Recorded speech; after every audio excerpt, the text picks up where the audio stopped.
교회 출석 감소에 기여하는 5가지 요인. 사회학자 조시 패커드에 따르면 더 이상 지역교회에 출석하지 않아도 여전히 그리스도 안에서 믿음으로 열정적인 관계를 이어나가는 사람들이 3,100만 명이 있습니다. 이는 주일마다 예배에 출석하는 사람들과 똑같은 수입니다. 더구나 가까운 미래 출석 교인들 가운데 700만 명은 떠나는 행렬에 가세할 전망입니다.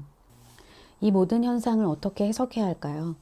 어떤 목사들은 영적 가족이 가장 필요한 이때에 떠나는 이들은 단지 이기적일 뿐이라고 주장합니다.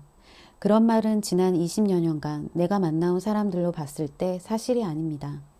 그들은 이기심으로 인해 떠나지 않았습니다. 그보다는 교회에 변화를 불러일으키고자 최선을 다해봤지만 아무도 듣지 않았고 결국 무력감에 질렸기 때문이었습니다. 그들은 교회를 포기하지 않았습니다. 그보다 더욱 진정한 교회의 모습을 찾고 있을 뿐입니다. 그럼 왜 이렇게 많은 사람이 지금 떠나고 있을까요? 나는 우리 시대에부터 기인해 이 대탈출 현상이 기여하는 5가지 문화적 요인이 있다고 봅니다. 첫 번째, 공동체 탈피 경향.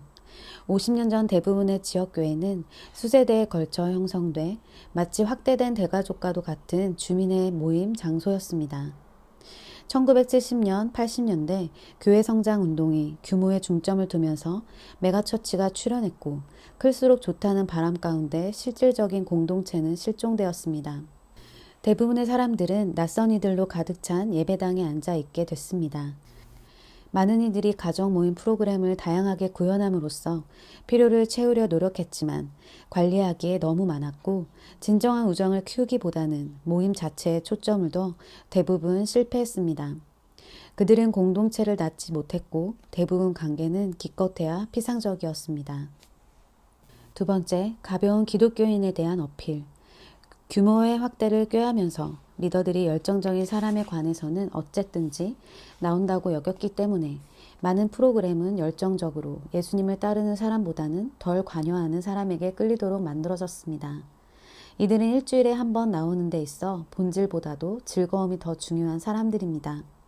전문 스포츠팀의 경우에 실리적 성장이 대중적인 팬 유치에 달렸다고 판단되면 일반인에게도 재미있도록 그 스포츠의 특징을 바꿨습니다.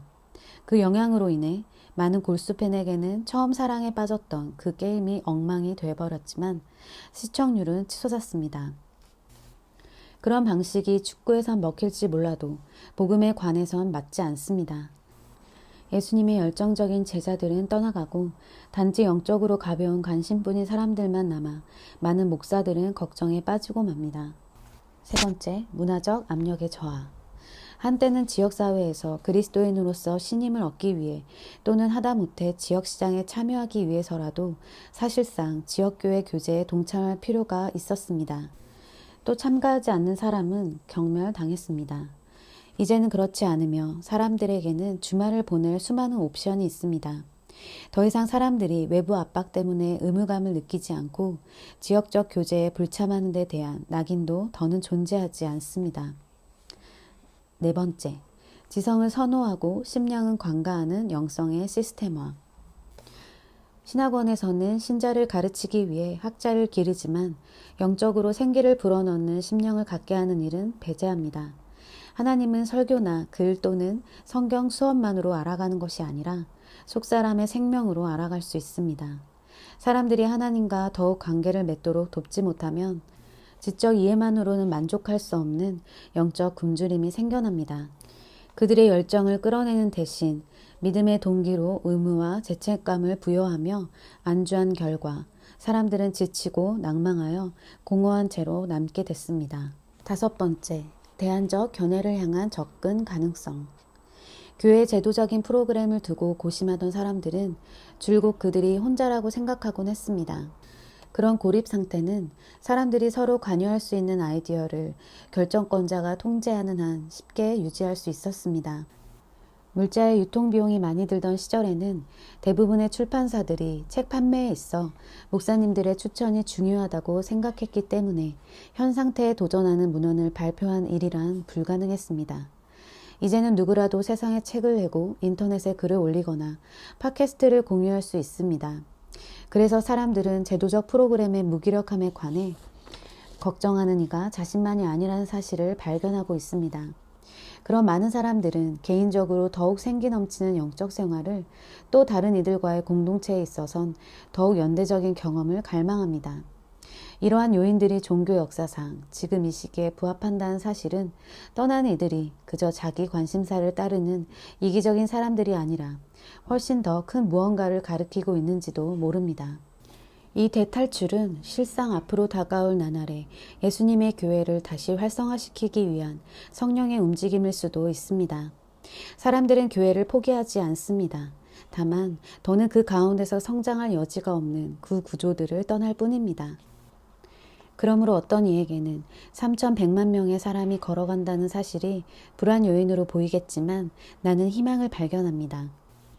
사람들은 믿음을 진지하게 여기므로 만일 출석교회가 믿음의 여정을 보여주지 못한다면 개인적으로 기꺼이 큰 위험을 무릅쓰고라도 다른 곳을 탐색합니다. 단지 또 다른 제도권이 아니라 하나님 및 다른 사람과 교통할 수 있는 더 친밀한 길을 찾아서 말입니다. 그들은 세상에서 더 자유로이 사랑할 수 있도록 해주는 더욱 진실한 영성을 찾고 있습니다. 지금은 교회 역사에 있어서 흥분되는 시대입니다.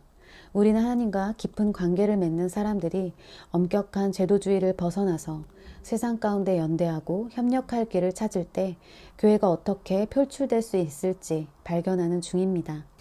나는 그들이 기존의 조직적인 제도권 교회보다도 세상의 하나님의 본성을 더욱 잘 표현해내길 소망합니다. 이러한 시대에 살고 있다니 정말이지 대단한 일입니다.